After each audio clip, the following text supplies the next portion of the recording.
Okay. Alright. Am I recording?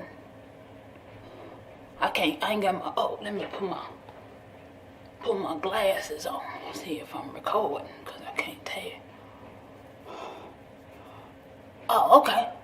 Okay, yeah, that's good right there. Oh, should we turn on these lights? Yeah. Welcome to Be Less Petty, the live podcast. Before we get started, we gotta de-pedify ourselves. I know, the words sound like pedophile. I told Kelly it wasn't a good word, but she young, and so, when you're young, you just do young, dumb shit. So, we gonna come in and to de-pedify ourselves, meaning be less of the petty person we was before we got here. We gonna do this video.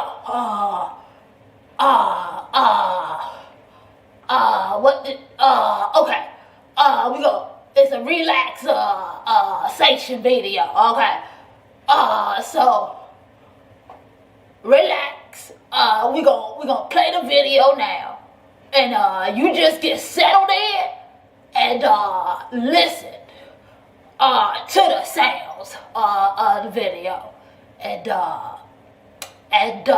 breathe.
Yo, what up world? It's your girl, Kelly Howard, here sharing my personal experiences on how being petty almost ruined my life. Yes, all those petty ways and consuming my precious days just and petty thoughts just, why he packed like that? Why is she looking at me? Is she? Can you believe she coming on my post saying XYZ? Did what? Just pettiness.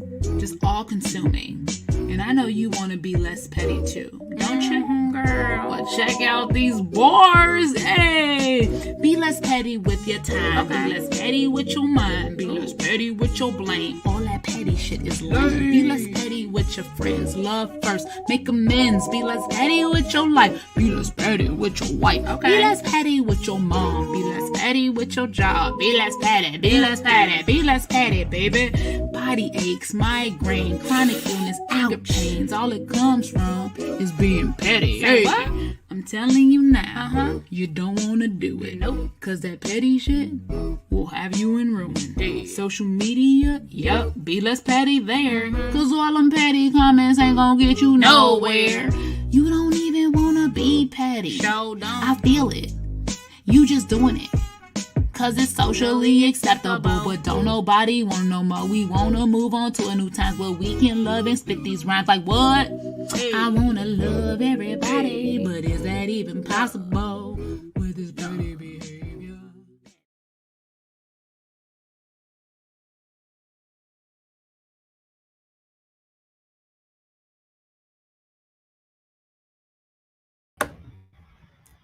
Yo, what is up, y'all out there?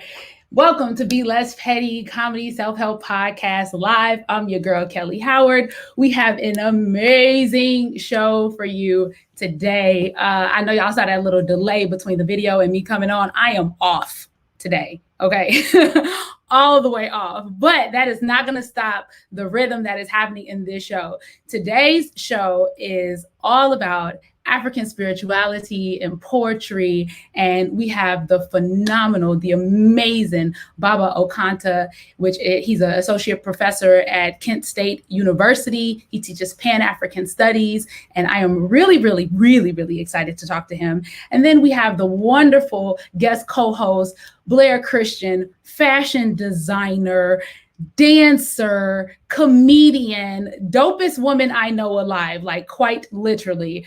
She's going to help me have this conversation. In fact, I was just right now while I was delayed because I was trying to find the pictures of this dress that this girl made for me in my phone. And I have to show y'all these. Like, it is amazing. Last year for New Year's Eve, she made a dress for me. But also, I officiated a wedding. Well, not last year. You know, we missed 2 years. So not last year, not this other year. I think this was like 2020 or 2019, I think. I don't even remember. We've lost so many years. But I officiated a wedding, and she made a tuxedo for that wedding. This is the tuxedo right there. She made that. Yes, she made that. And for my New Year's Eve dress, she made this.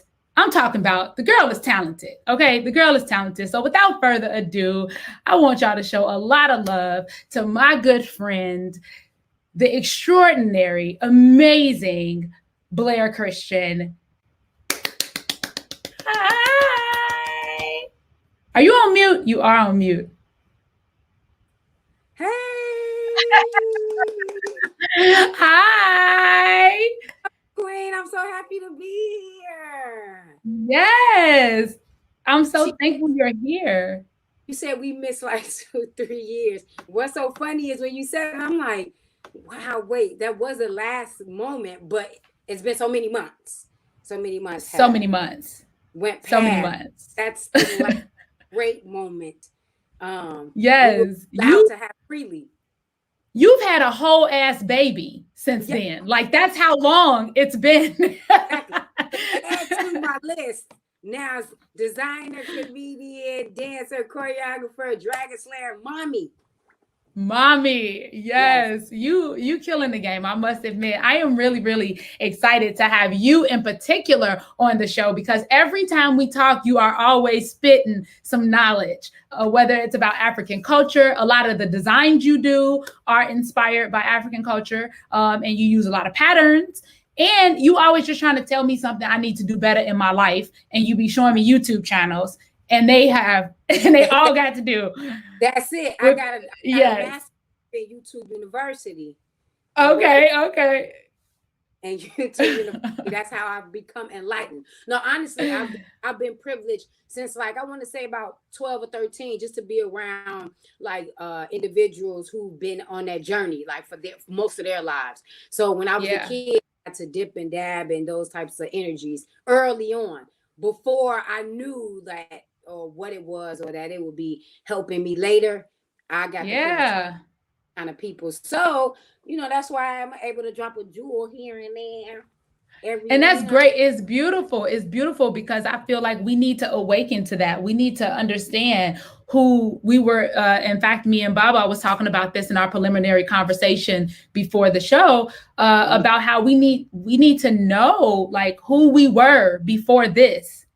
You know what I'm saying? Before America, before we got here, because our minds are so colonized. And how do we get past that? How do we get to that next level? So I am happy to be in the presence of people like you that are always reminding me, of what I am and where I come from and giving me little gems. So I knew as soon as I knew that he was going to be on this show, I was like, Blair, instantly. Instantly. Done as a mommy, actually. So outside of breastfeeding and wiping up spit up in diapers, this is my first moment. So I was like, oh yeah, I need to do this. Yay. Because of that though. And just you were saying that it was the reason you wanted to do it because you're kind of constantly in search of that. But honestly, even if you've been exposed to it, it's still a journey. It's still a moment. Like you're still learning every day. It's like it's honestly open field for just knowledge every day, and just kind of adding this, and then even adding the culture that we've kind of acquired along the way. Because within not having or feeling at a loss, we've cultivated our own here as African Americans. I'm kind of getting more in tune with that too, just appreciating our culture that's been kind of accidentally put together. And it's so interesting because I was just in Jamaica this past weekend and they've completely accepted like patois, right? They don't have a problem accepting that this is the language we speak based on what we've had to create under the circumstances we've had, But yet you think about things like Ebonics and stuff like that here in America, that's like shunned, right? You look at that like, she don't know how to speak. And it's like, well, maybe this is the language we've had to develop because, but yeah. So with that being said, actually, I was going to say, we're going to jump into the petty stories because my petty story has a little bit to do with still having to learn. Okay. Like learn, because you said it's a learning process, right? You have to learn.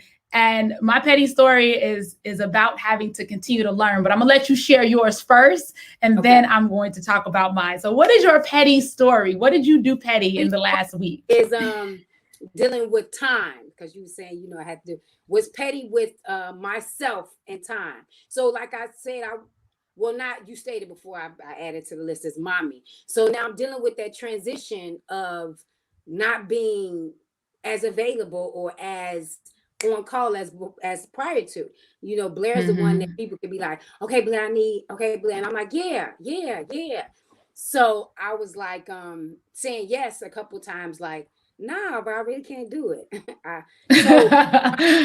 He was being petty with myself and hack it really quickly, like, you can't do that anymore. Like, you can't overextend. Little person who's like, hey, and I'm first. She's definitely a booby trap, and she lives on my boob, so there's no way that. Wow. That's where she is now. So. That's hilarious. So I was really being petty with myself and my time.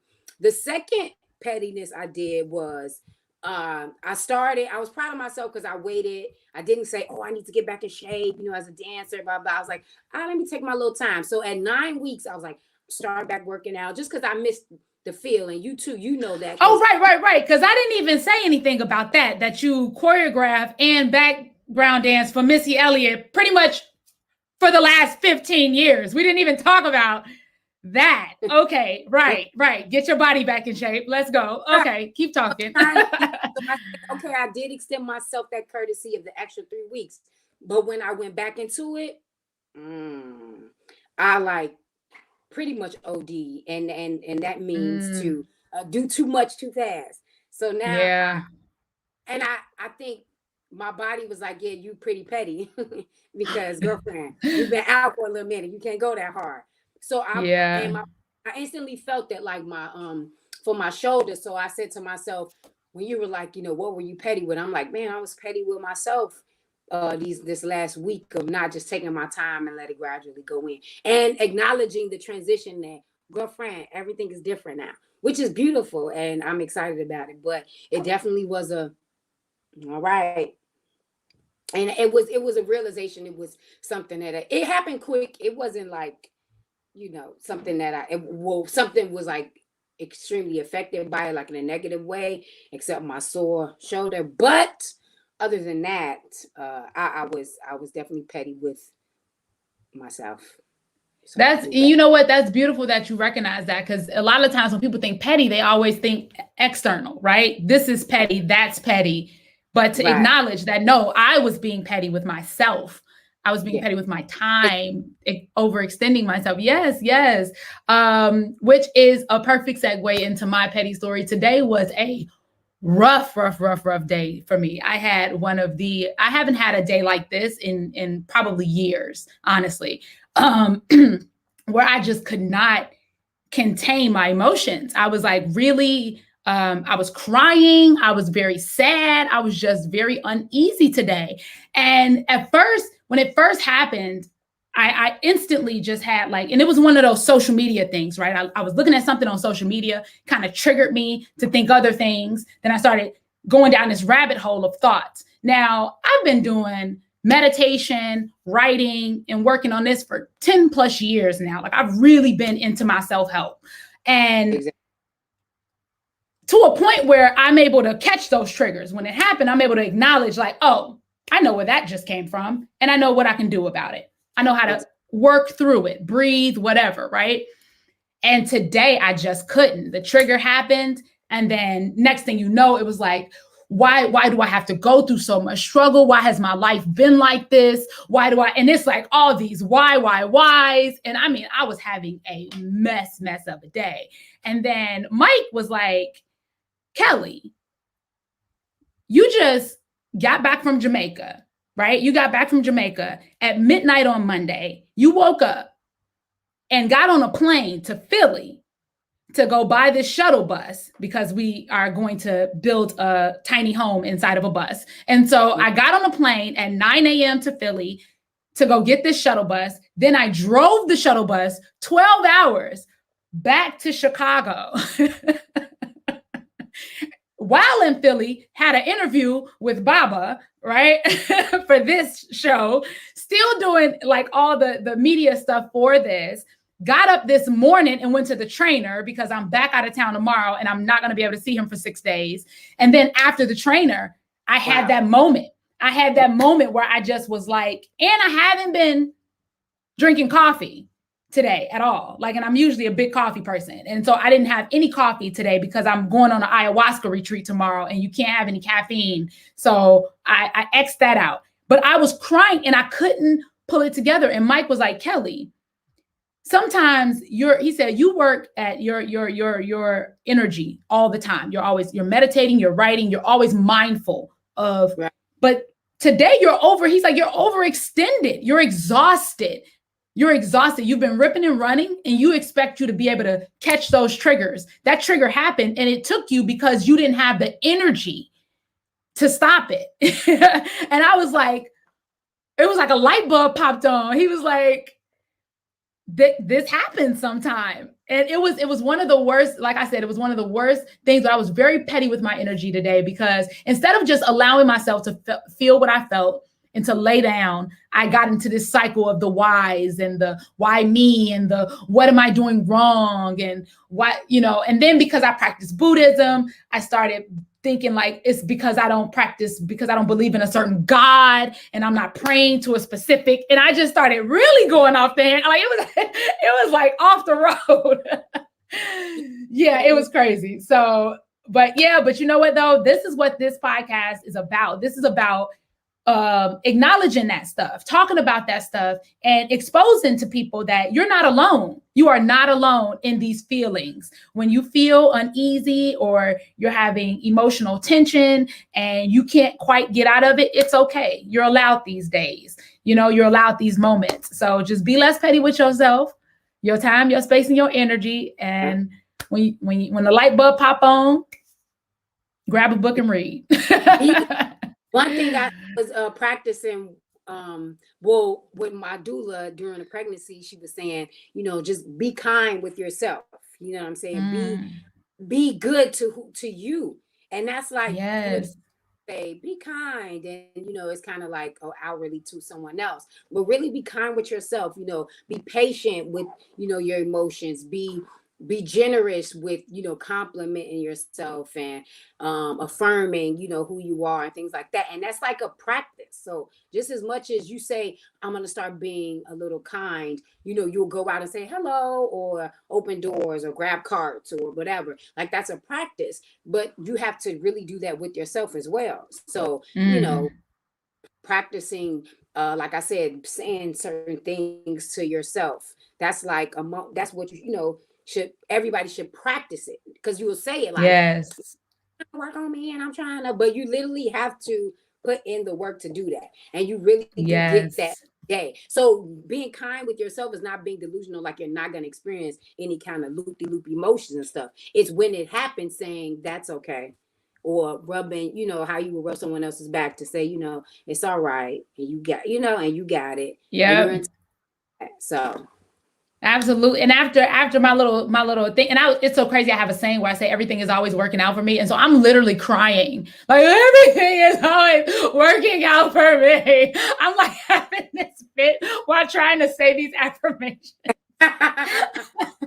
Everything is always working. But when I meditated though, I was like, it's okay, Kelly. And I had that moment of kindness of like, these days happen. And look how far it's been since you've had a day like this, which is showing that your work, what you're doing is working. So without further ado, thank you for sharing your petty story. Thank you for being vulnerable. And I am really excited to talk because this guy here, man, this guy here, I don't even know where to begin, but I do know where to begin. My daughter, Faith, who is now, she's going to be 21 this year, was in his, I know you can't even conceptualize that with a newborn. I'm so, so she was in his Pan-African Studies class at Kent State University this past semester. And actually she's taken it more than once. This is her second time in his class. And every time she would come to me, giving me all this great information about African spirituality and Yoruba and all of this stuff. And I'm just like, eating it up, right? Just eating it up. Right. And I said one day, like, man, it'd be really cool to talk to him. And then she was like, I'm sure he'd be open to it. And I was like, what? Would he? And now here he is. And so I'm so excited because this man has a wealth of knowledge. Like even in our preliminary interview, I was talking to him and he's sharing stories of interactions with Maya Angelou and Gwendolyn Brooks. And come on now, just amazing. He's an amazing poet. He's published several books. He is just the epitome of excellence. Black excellence. Just I'm serious. Like we were on the phone. The preliminary interview was supposed to be 30 minutes. We were on the phone for over an hour. So that's why we need to get him in here so we can have this conversation now. So I want everybody to start clapping or in the chat, snapping, whatever, for the poet and associate professor at Kent State University for Pan-African Studies, Baba Okantah. Wow, greetings. Am I on mute? Can you hear me? I can hear you. I want to share something with you. Out the gate. just listening to you, um, one of my daughters just had her third son. He's an infant. He's breastfeeding. My wife is a doula, um, and so you know, I'm a father, I'm a husband, I'm a grandfather. Um, but I want to read a passage from a novel. The novel is called The Healers, and it is by a Ghanaian writer, Ai Kwai Arma,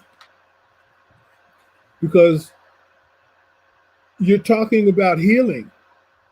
Healing ourselves and our people are in need of healing.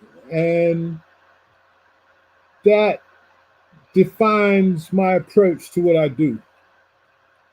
Healing is work, not gambling. It is the work of inspiration, not manipulation. If we, the healers, are to do the work of helping bring our whole people together again, we need to know such work is the work of a community. It cannot be done by an individual. It should not depend on any single person, however heroic he may be. And it can't depend on people who do not understand the healing vocation, no matter how good such people may be as individuals. The work of healing is work for inspirers, working long and steadily in a group that grows over the generations until there are inspirers, healers, wherever our people are scattered, able to bring us together again. Thank you. Uh, Thank you so much for sharing that. Yes, yes, because, you know, our people have been traumatized for centuries, and that trauma has been passed from one generation up to the next, up to the next, and it's still with us. What is so amazing to me, in spite of that trauma, it hasn't crushed us. And so, I look at our people still smile, they still laugh, they still sing, they still dance. And, we keep on keeping on, but we are still in need of healing. And the more we recognize that, the more of us who will be healed. Yes. Yes. Oh, thank you so much for that. Yes, and it is in community. Like in fact, even today in my little meltdown, I didn't want to tell anybody. I didn't want to talk about it. I wanted to just be, right? In this moment and just deal with it and get over it. And then my husband was like, "You want to talk?" And I was like, "No." I told him no, and he could see the tears welling in my eyes. And he was like, "Baby, if you just want to vent even, I'm here. Like it's okay." And then it just started pouring out. And I'm like, I'm not doing this, and I'm not. And then he was just like, okay. And it felt good actually to have a support system. To have a support system there. Yet in my mind, I thought I needed to just deal with this, which is what I think a lot of people think, is that we just got to deal with it. Right? Oh, definitely. You got the stigmas or the misconception that it's a sign of weakness, or that you're not in control, or it's to vent or to be vulnerable with a feeling is normally associated with something negative or something lacking. Like I don't have control, I don't have strength, I don't have, as opposed to really embracing it as the opposite. You know what I mean? To be vulnerable with yourself takes a strength. You know what I mean? Yeah. To accept your husband's hand at that moment was a sign of strength. To say, that allowed you to get control over, you know, that moment. So it's Yes. tough. It's I still don't have that.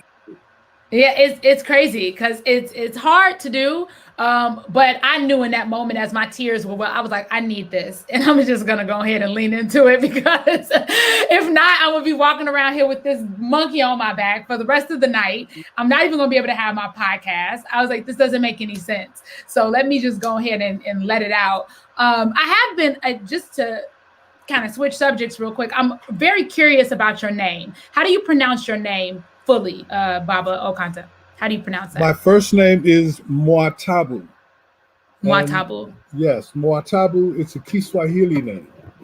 Wow. It means a child born in a time of difficulty or sorrow.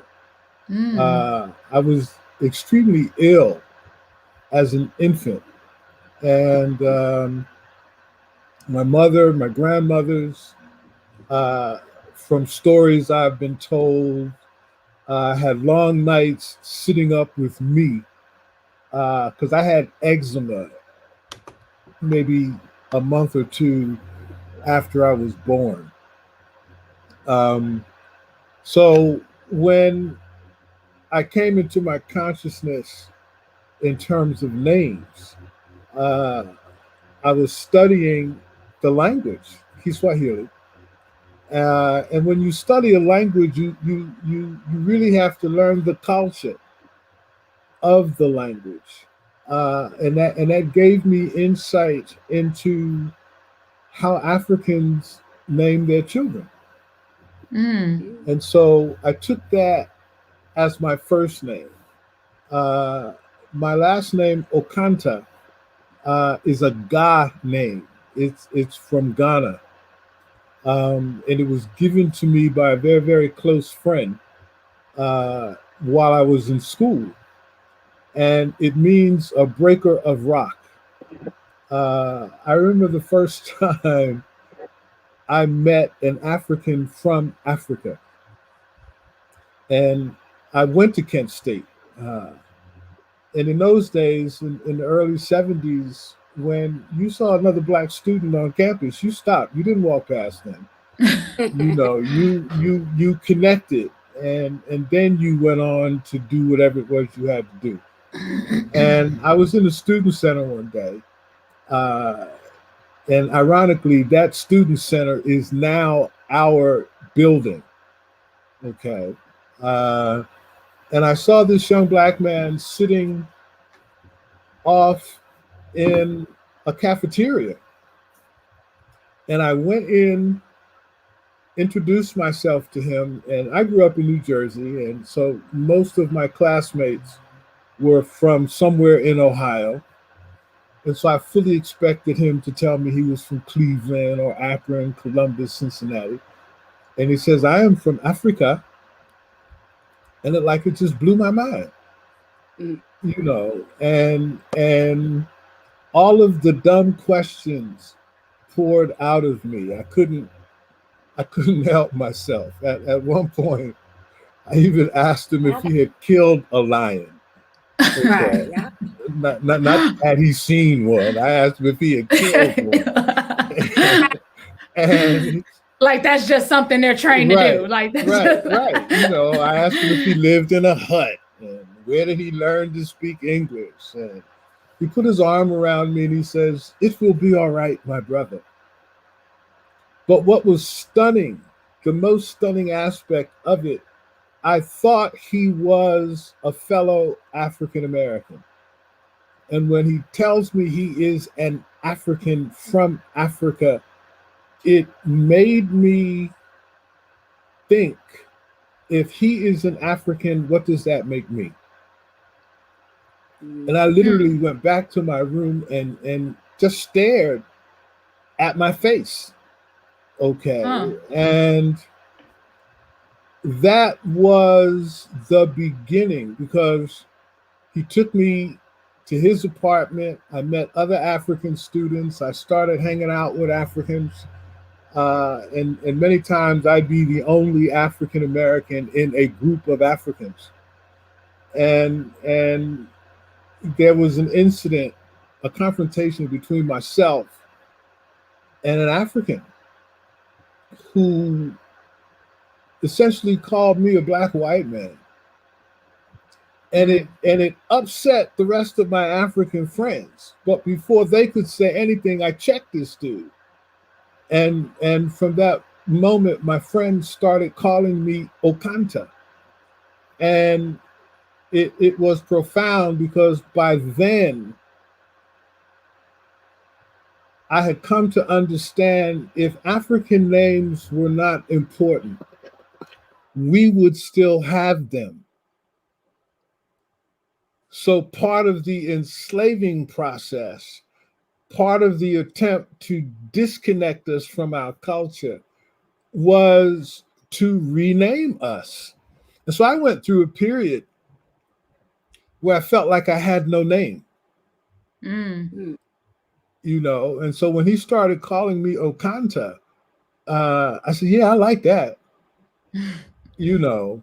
And as African Americans, we see Africa as a whole before we see its parts.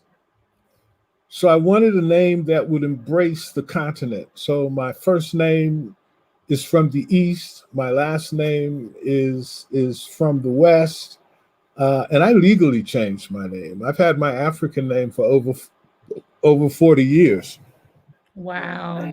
And so it was a part of being freed, being decolonized, to use the term that you used earlier, but to be decolonized in terms of my mind. And I was fortunate to find myself at a place, Kent State University, that had a Black Studies program. I got there in the second year of its operation. And so I was in a place where this information was available. All you had to do was go to it. And as I tell my students, I mean, I had some of the same questions that my students have. Who are we? Where do we come from? Who were we before slavery? How did it get like this? And so I've been on that journey ever since. I found something very interesting in our preliminary conversation about this same thing around names. You said that you were in Africa and they were yelling at you, they were yelling something at you, which in terms meant O'Bruni. Yeah, O'Bruni. Yeah, O'Bruni. If you could share that story. Right. This was back in the 90s, 94. I was actually a guest guide for a tour group. And we were on a tour bus. We were on the way to Elmina, Cape Coast Castle. And we stopped in a pottery village. And as we're rolling in, children are running along beside the bus. And they were pointing and they were saying, O'Bruni, O'Bruni, O'Bruni. And so I asked the guide, I said, what are they saying? And he looked at me, he hesitated. He says, well, O'Bruni, that's what we call the white man. And I said, oh no. So you got to stop the bus. I said, I didn't come to Africa to be called a white man. I said, we have to get out and talk to the people in the village. And on my last visit, and I was fortunate, I was in Ghana twice in 2019 during the historic year of the return. And once again, out of the mouth of one of the children, Obibini O'Bruni. So again, I asked, what does this mean? And it means, because O'Bruni also means foreigner. Okay. And Obibini O'Bruni means black foreigner. And I gave a presentation at the University of Cape Coast to a class in the history department. And I was saying to the students, I said, how can you call me Obibini Obruni? My name is Okantah, but you tell me your name is Francis? I said, Right. what are we missing in this picture? These aliens come here, give you their language, give you their names, give you their image of God, and you've embraced those things, and now they are in control of your diamonds, they're in control of your cocoa, they're in control of the economy. You need to give that some thought. Wow. Okay. You need to give that some thought. And I've had encounters like that each time I've gone to the continent. And I've been to Nigeria, I've been to Senegal. Um, and so, we're confused on both sides of the Atlantic, About to say that uh, exactly. in terms of our identity, while at the same time, the culture is in us. Mm. It's in us, and we just have to. What do you mean by the culture is in us? Just that, it's in us. Like you were talking about being in Jamaica and how people embrace the patois. Mm-hmm. Well, it's easy to embrace the patois because even though they were colonized, they are still in the majority. That's their language. Okay. Our situation is different. We live in the belly of the beast. Okay. So we have to fight through what the beast is saying about us. And Mm-hmm. so much of our journey in the belly of the beast has been about looking to our oppressors for validation, Mm. trying to join uh, this society, trying to be a part of it, and Assimilation. exactly Yeah. assimilation and acculturation. And so our language has been so vilified that many of us have bought into it, but it's in us anyway, because that's how we talk. Okay. And it's it's actually a language. It's not a slang. It's an actual language. There is a good book written by a linguist. It's called Talking and Testifying by Geneva Smitherman.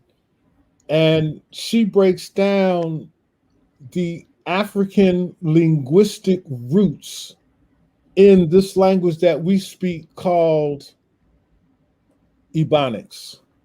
Mm. And one of my African teachers told us that that language is it's a virtuoso language in the sense that if you've studied a foreign language, I don't care what it is, you find out that you can say things in French or in Spanish that you cannot say in English. Right. Okay. But what that really says, certain thoughts do not exist in English. And if the thought doesn't exist, there's no need for a word to express it. And as Exactly. African people, we have thoughts and emotions that can't be expressed in English. So we've had to bend it. We've had to create our own patois. We've had to create our own pidgin in order to express ourselves. Okay. And that language works in the community. Okay. Because our mamas understand it, our sisters and brothers, our friends down the street, in the hood. We all get it. And so what Smitherman is saying, to teach our children so that we can navigate being in this society, you have to take a bilingual approach. Imagine what it would be like trying to learn French if you couldn't speak English. Okay.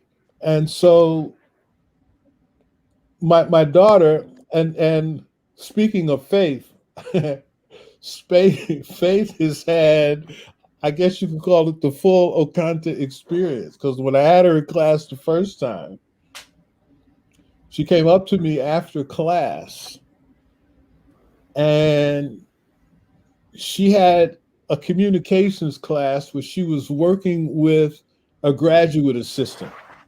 Mm-hmm. And the graduate assistant's name is Ile Ife Okantah. And so she asked me, she says, my GA, Ile Ife, do you know Ile Ife? I said, yeah, she's my daughter. So Faith worked with my daughter before she was in class with me. And Ife, she also writes, she did a TED talk on code switching. I code switch so much. It's so bad. I hate it.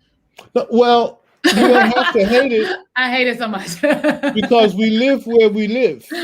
Yeah. And so we have to navigate this society.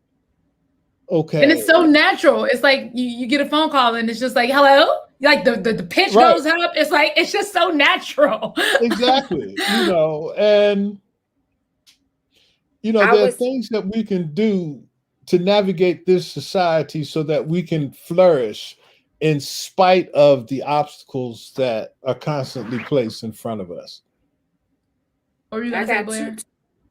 Two things. Well, about the code switching, and that's funny that he used that, or you used that term, but that was also a part of when I was saying in the opening about kind of embracing what we as a culture, without having the direct contact with Africa or our roots, or learning who we are. We've developed a culture within our own, within being of African descent in Americas, in the Americas. And so I think it's that line of trying to say, I want to embrace pretty much everybody, or everything that, or every person that is melanated, or of African descent, and not putting one before the other, or this is the way, or that, and embracing everything about us, because it really does represent strength and overcoming what we've been through, and that loss of connect. And then I had another question, as because I know you're a Pan-African, you study Pan-Africanism. Do you feel like it's a shift from when it began, right? The Black people went through kind of changing their name, like that was the thing, like 70s, 80s, 90s, and then now it seems like, though, it's more of we're kind of content where we are. It's not, you don't see that many as trying to seek that journey. Do you think it's changing? Do you think it has changed from before, with more African Americans wanting to identify with the African culture or be a part of it? Yeah. Let me deal with the first part of what you were saying. One of the textbooks that I use in my classes is called Soul Force. It's by a Jamaican scholar, Leonard E. Barrett. And we're dealing with the notion that they didn't bring slaves from Africa, they brought Africans. Okay. Right. And the reality of that, the Africans were actually in the majority throughout the New World. And, I learned that many of our people had virtually no real contact, meaningful contact with white people. And so that they recreated Africa in the New World. And so as that relates to the people we can now call African Americans, we recreated Africa in the New World as well. I truly believe that our enslaved African ancestors here in the United States had a better grip on their reality then than we do now. And if you study, say, the lyrics of the spirituals, if you study the folklore, you can see the wisdom of Africa adapting to the situation of us here in the United States. It's like people talk about January 6th, right? And these white people, they bum rush the Capitol. Now, we all know that if a Black Lives Matter demonstration, it wouldn't even get to that because they already come out. When they know we come in, they come out in full force. Exactly. They come out in full force, but we were able to watch these white people go off. Well, our enslaved Africans here, in one of their stories, it ends with the line, "Them dogs make them laws, and them dogs break them laws." Okay, so in other words, watching white people do what white people do did not come as a shock to our ancestors. And it didn't come as a shock to a lot of us. You know, all of our people are not lost. You know, over 1 million people, most of whom came from the United States, and the numbers are probably larger than that, went to Ghana during the year 2019 to take part in the year of the return. Now, it doesn't surprise me that CNN and all of the media outlets that they didn't report that because they don't want us to know that. You mentioned YouTube, but there were videos that we were putting up all over YouTube. Okay. African Americans dropped almost $1 billion in Ghana in a year. Just taking part in the year of the return. So more of our people are traveling to the continent. More of our people are traveling around the diaspora, the Caribbean, dealing with our people than at any other time in our history. While at the same time, there is still a large portion of us who were just lost, who were just damaged, who are in need of healing. And so it comes back around. You know, I see it in my young students who, I see it in the young women who come to school, take our classes, and decide that they no longer want to perm their hair, that they want to go natural. Okay. And that's how it was when I was a teenager in the 60s and the afro came out as a hairdo. So, you know, it's happening. You know, the movement has never stopped.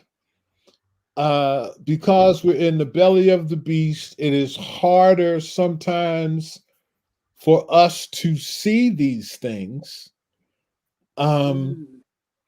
While at the same time, I mean, I've seen some of Missy Elliott's videos. So I guess I've seen you and just didn't know it was you. Probably have. She's been in all of them. It's crazy. but what I'm saying, in the hip hop culture, there's a lot of serious consciousness in it. Mm-hmm. And our young people are tuned into it. I talk to my peers. I'll be 69, and when they complain about the music, I remind them, our parents complained about our music too. Yeah. But we were listening to Gone. Parliament Funkadelic. We were listening to Earth, Wind, and Fire. We were listening to Sly and the Family Stone. And, my father's listening to, like, what the hell are they talking about? Right. Why Yep. are you into that?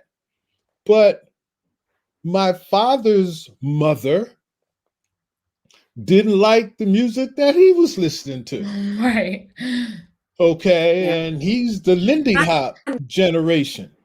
And so that's what I mean. The culture is in us, but we haven't been taught to recognize it, to appreciate it, and to understand the African origins of it.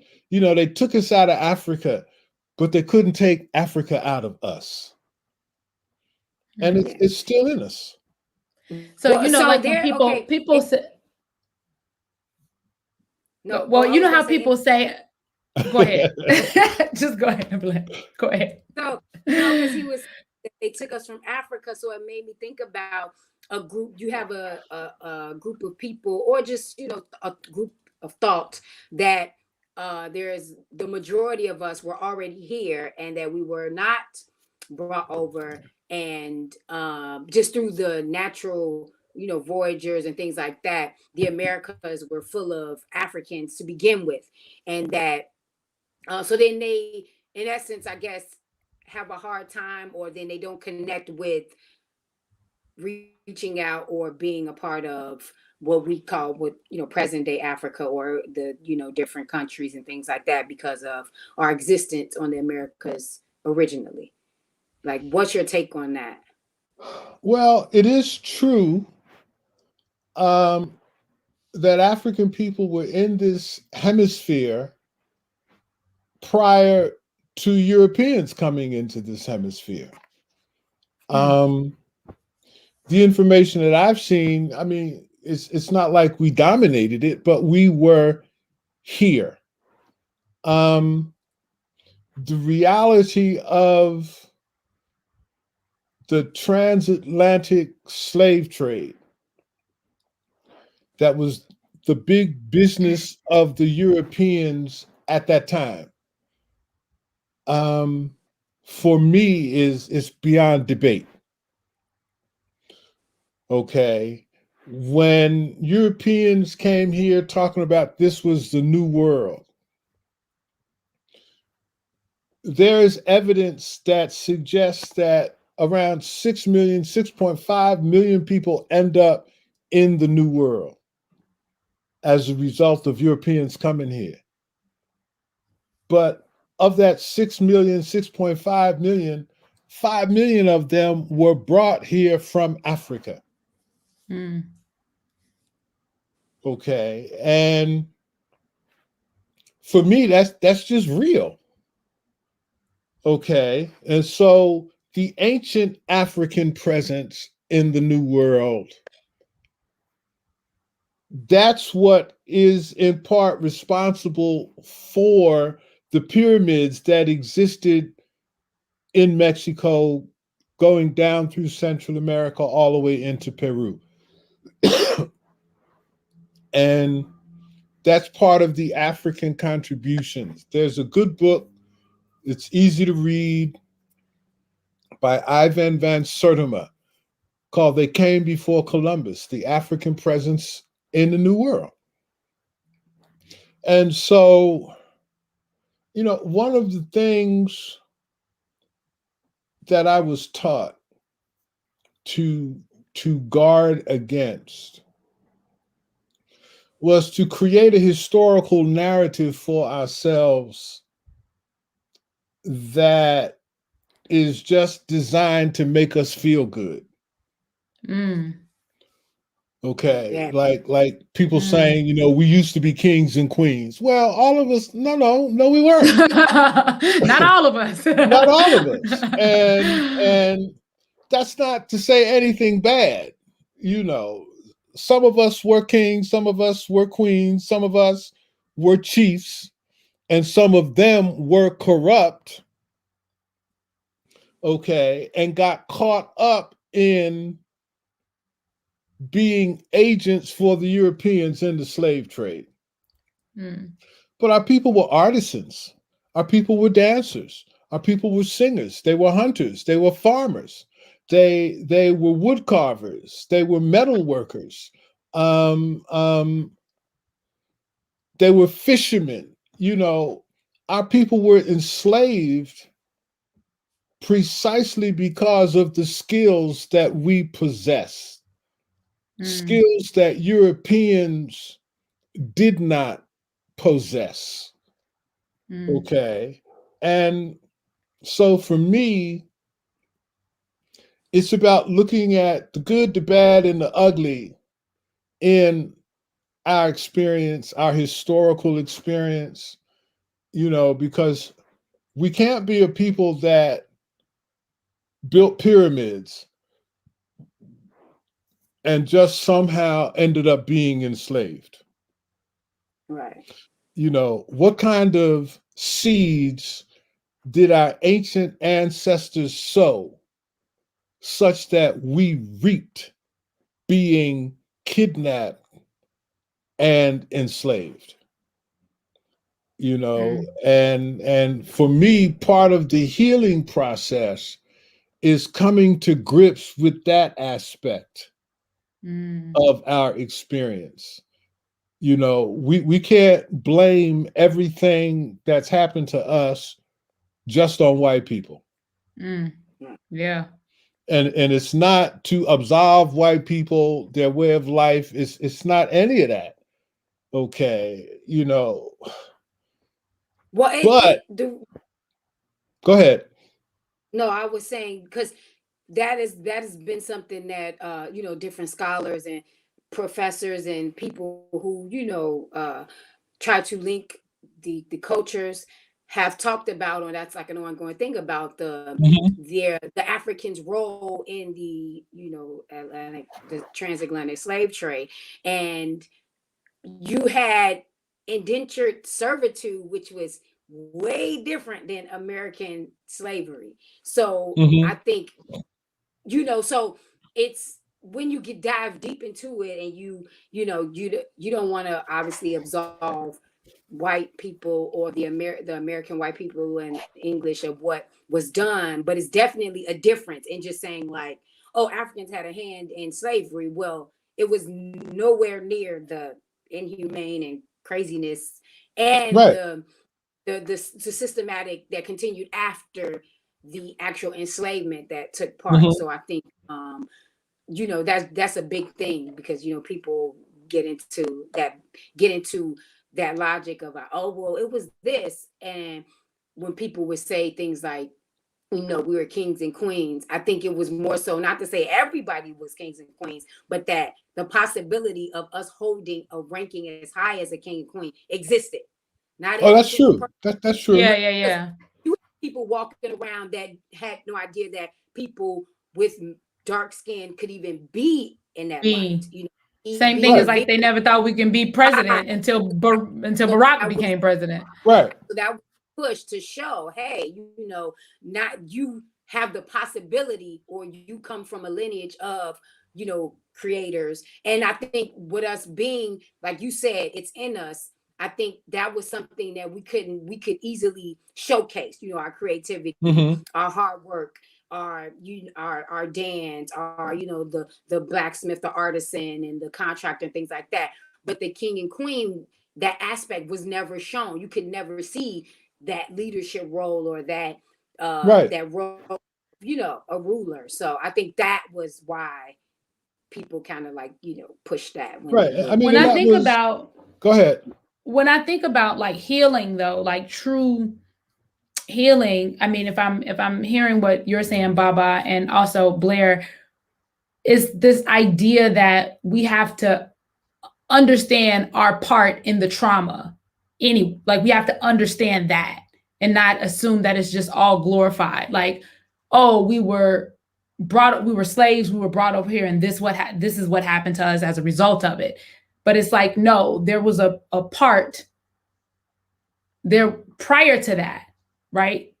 There was also this other existence that came with slavery, Right. That came with it, that was already there, that we got to also take note, we got to be mindful of and keep that in mind in the healing process so that we can acknowledge that, because trauma just recycles itself if you don't acknowledge it. Exactly. You know what I'm saying? So I think that's what I'm getting out of what you're saying. Yes, it is. I mean, there's another novel by, when we too much spoke reading earlier, and I mean, but these are the things that have influenced me and how I think and how I approach my own art. Called 2000 Seasons by Arma. And it has in it what's called the prophecy of Anoa. Okay, because Africa was more advanced than Europe. They teach us in school about the Dark Ages and the Ice Age and all of that, and they give you the impression that it was all over the planet. No, it wasn't. Right. It wasn't all over the planet. There ain't no ice near the Exactly. and so when Europeans began their explorations of the planet, and when they came into Africa and they saw the wealth, they saw the skills that Africans possessed. Columbus was trying to get to India, and before they sailed west, they had to sail around the continent. So they make pit stops to get up into India. And that's when they saw the riches in the African continent. But what the brother goes into in the novel, he suggests that we as a people got to a point where we didn't appreciate what we had. Okay? And it says that we turned from the way of the ancestors, and the way is reciprocity. If I give you something, you're supposed to give me something of equal value in return, so that the exchange is balanced.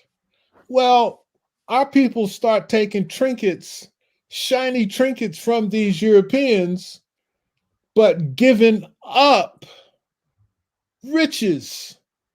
So the exchange was out of balance. And so the poets, the griots, warned the people, if you turn away from the way of the ancestors, you're going to end up going into slavery for 2,000 seasons. 1,000 seasons going into it, and 1,000 seasons crawling maimed from it. And so for me, we're in 1,000 seasons crawling maimed from it. Our dark ages weren't the slave trade. But we coming out of that. There is a renaissance. The Renaissance just wasn't in the 1920s. The Renaissance was the whole of the 20th century, not just here, but in the Caribbean, in Africa, where our people are just waking up. A couple years ago, a team of high school girls from Ghana came to the United States to compete in some kind of a technology competition. They won. These girls from Ghana won the competition, competing against Americans and Chinese and all of these places that are supposed to be more advanced. But our girls came from Ghana and did their thing. I got a video of a boy in Kenya who's making what are them things they fly? They deliver Drones. drones. Drone. Drones. This boy making drones in Kenya from spare parts. From spare parts, from scrap parts he's finding. He's making drones. So genius has always been in us. And it's still in us. And so our people are moving forward, but it's still a struggle because it's so hard to see until someone exposes you to look in a different place. Perspective, yes. And you get a different perspective, and then you begin to see that there are a lot of enlightened people out here, people who understand, people who possess this knowledge. And it just,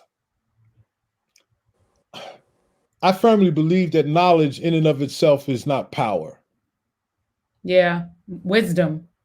Exactly. Wisdom is power. But to get to wisdom, you have to acquire knowledge.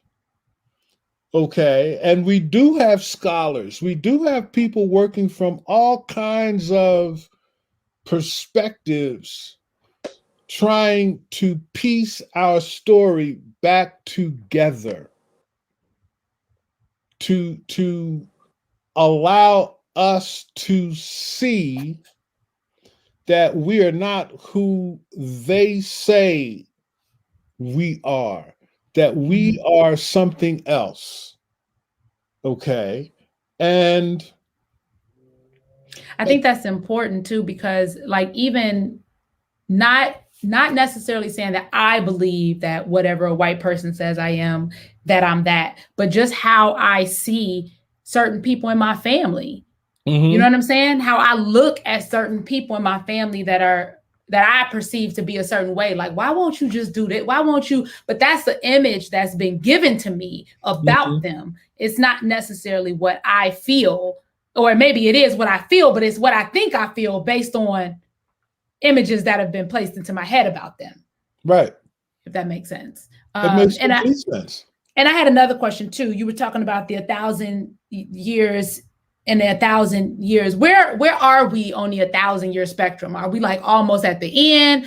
Are we? Because I'm tired. You know what I mean? I'm just trying to figure out how much longer I got, how much longer we got left. Well, we can only do what we can do in our time. We can only do what we can do in our time. And so when I was in Ghana during the year of the return, it's just a wonderful experience to be in a place, and there were Black folk there from the UK, Black folk there from South America, Black folk there from the Caribbean, Black folk there from the United States, Black folk there from different countries in Africa. And we were all there together, sharing our stories with each other. And the year of to see, go ahead. No, just to clarify, the year of the return is for us as the people over west to come back to Ghana. Yes, and Ghana in particular, but to Africa in general. So what they did, because there is, ever since W.E.B. Du Bois repatriated to Ghana, he was invited to Ghana to live out the rest of his life by Kwame Nkrumah, Ghana's first president. And so ever since Du Bois went, African Americans, there is a considerable African American community living in Ghana. And they are very involved in teaching Africans who we are from the diaspora. And so they were the driving force around the president of Ghana launching the year of the return, 1619 to 2019, 400 years. Okay. And that the ancestors are calling on us to return home, for a visit, to return home if you want to live, but to return, to reconnect. I remember the first time, one of my early visits to Nigeria. And I distinctly remember the thought that came to me that I had just gone 24 hours and hadn't seen a white person. Mm-hmm. Okay. And that was just a deep, deep moment. To be somewhere, to be surrounded by people who look like you, to encounter people who look like your mama, who look like your daddy, who look like your auntie, who look like your friend. Okay. To have people come and speak to you in Yoruba or Igbo or Pidgin before they realize you speak none of those, that you come from the States. And so, for me, that allowed me to see that, yes, I'm an African. I'm from a new tribe of Africans. Okay, I'm from a new tribe of Africans, and so, because we're no longer the same people as our ancestors who were taken out of Africa, but Africa is still in us. And every time I go to the continent, I see that, and it's comforting. Okay, and so going back and forth to the continent helps me deal with them meltdown moments, Kelly, because we all have them. How are we not going to have them in living in this society? Yeah. Yep. I agree with. Oh, go ahead. So, on my job, if somebody talked to me about you an angry black man, hell yeah. I ain't running from that. I'm supposed to be angry. How come you ain't? But we can't be stuck in it. In the anger, yeah. We can't be stuck in that anger. We have to learn how to transform that anger into a more positive energy and get on the other side of it. And I do think that that's possible. It's been my life's work. Right. But yes, we get tired along the way. I really wanted to I wanted to get into like Yoruba culture, and I wanted to talk about us choosing our parents from a religious standpoint. Because I mentioned that we choose our parents to one of my cousins, and she was like, I can't see that. I can't see that we as people choose our parents, because you have kids out here who are being abused. You have people, right? And so it's like, would I have chosen to be born into that? And I tried to explain it to her from a Buddhist perspective of like, yes, because we are here to work through whatever karma that we've, and so being born to a certain family will give us the workout that we need to go through in order to work through that karma. But from a African perspective, what do you think about that? And we're very tight on time. So from an African perspective, it's the same thing. The karma. Okay. They just have their own language for expressing it. I ask students, if you believe in the concept of the soul, what's older, your soul or your body?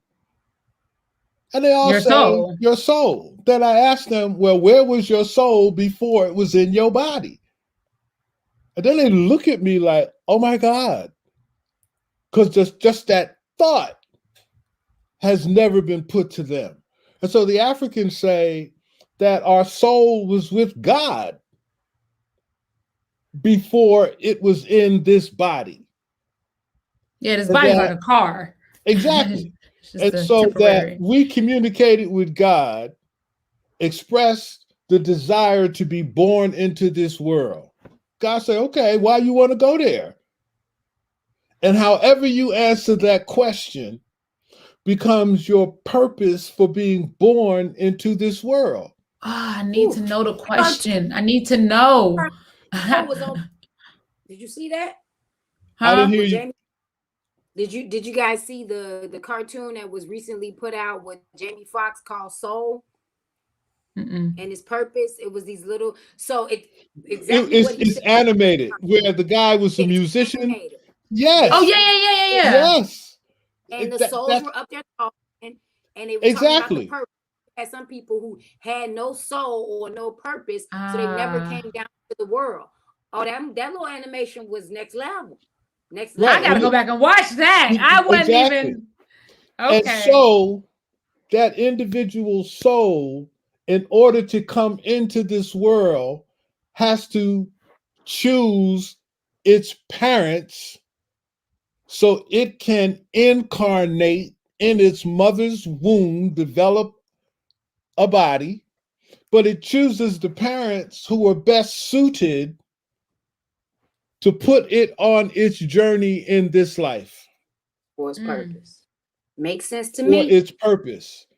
And wow. and in old world Africa, what rites of passage was about when you got to the age of puberty and they took you into the bush and the designated male elders took the boys and the designated female elders took the girls.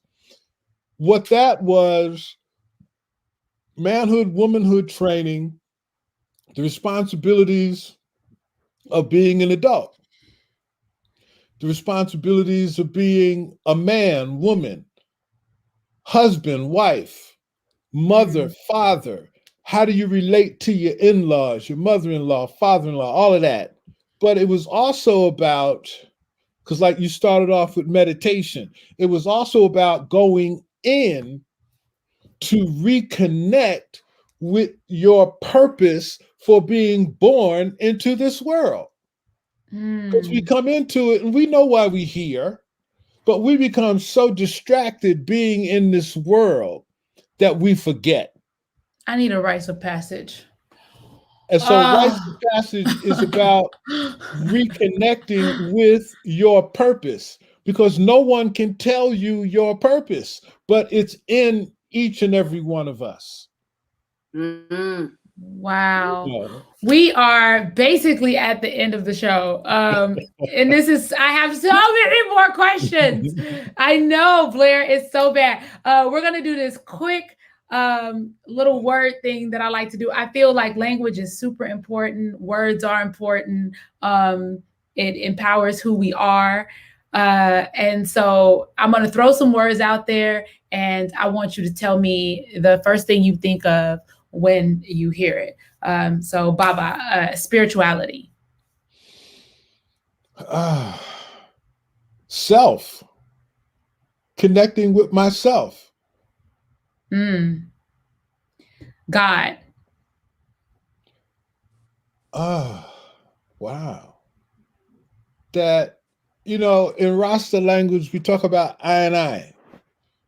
Okay. So that the divinity is in us.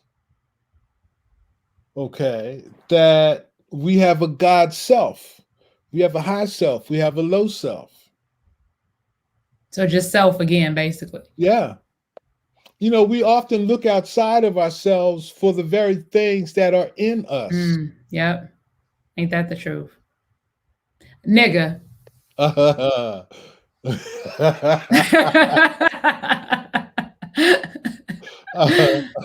have a poem where ritual is important, right? And we need to have a ritual where we put the metaphorical nigga in a casket and cremate it. Okay, because that is the invention of our oppressors that's been imposed on us in the same way that Pavlov trained his dogs. Oh, wow. And so it's a mentality. It's a mentality that has been drilled into us. And I think we can put it to rest. It's going to be a struggle, but I think we can. I'm with it. Okay. It's going Educate. to take time. Educate. One of my teachers taught me, I don't know if it's the Latin or the Greek origins of that word, education, educare. It means to lead out. Once again, education is to bring out what's in us. You know, it's almost like I showed students video about voodoo, candomblé, and I've had students, after they see people in spirit possession rolling on the floor, and they come up to me and they say, "Baba, we do that in our church." I said, I know, but what's blowing their minds is they see that they're doing something in their church that's African in its origin. Okay, and so it helps them to rethink what they do. I had a student this semester in faith class who is a Pentecostal minister, and that's what we talked about, is how this African stuff, as he was calling it, is so similar to what he already believes. And it's just blowing his mind. Okay, that, you know, because I'm not saying to him, you have to stop being a Christian, but you an African. And Africans have a way of worshiping and being connected to the spirit. And the spirit is real for Africans because the spirit can possess you, can communicate through you, can communicate in you beyond the level of the conscious and the rational. Okay, at the level of the intuitive, you know. Intuition, yes. Exactly. And when we're quiet, our minds, we can hear that. But when we're chattered, we can't really know what that is. We don't trust it. That's why the scriptures say, be still and know God. Be still. Okay, we got 2 minutes left, and we got literally it's like boom, boom, boom. And I just want real quick for you, because I think this is really important, and it seems like a lot. And some people could feel like, man, this is too much for me to even, where do I start? What do I do? Right. And I think you said something about pyramids in our conversation that you explained to your students that I felt really hit me heavy when I was like, okay, this work that I'm doing is not, no, it's not done. I'm working with this and I'm building. So could you share that story really quick about the pyramids? We got a minute left, actually. Pyramids at Giza. It was essentially a 200-year construction project. And so the first generation building the first pyramid understood that that project would not be finished in their lifetime. But in order for it to be completed, they had to do in their lifetime what they were responsible for doing, and then it would pass to the next generation and continue. And so the work that we are doing in the present is going to produce something that we may not necessarily see in our lifetime, or we won't see it the way we would like to see it, because we can see it.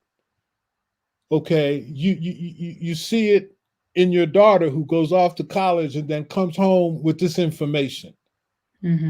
Okay, because I'm telling my students, Answer questions for an uninformed audience.